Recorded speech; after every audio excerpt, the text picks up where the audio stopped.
మీకు తెలియకుండానే మీరు రోజు ఏదో ఒక వ్యక్తి గురించి ప్లస్ ఏదో ఒక పని గురించి నిరంతరము చింతపడుతూ ఉంటారు.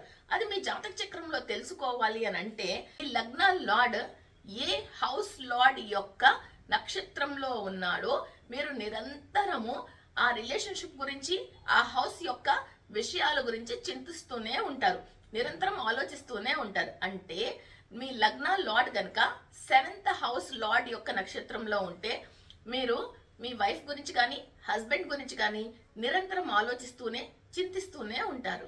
అదే మీ లగ్న లార్డ్ 5th హౌస్ లార్డ్ యొక్క నక్షత్రంలో ఉంటే పిల్లల గురించి చింతిస్తూ ఉంటారు.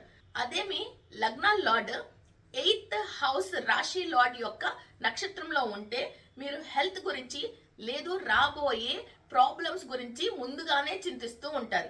అదే 9th హౌస్ రాశి లార్డ్ యొక్క నక్షత్రంలో మీ లగ్న ఉంటే మీరు ఆస్తులు ఎలా సంపాదించుకోవాలి, లక్ని ఎలా పొందాలి, కొత్త కొత్త రకమైన పూజలు ఎలా చేయాలి, ఎలా పుణ్యం సంపాదించుకోవాలో ఆలోచిస్తూ ఉంటారు.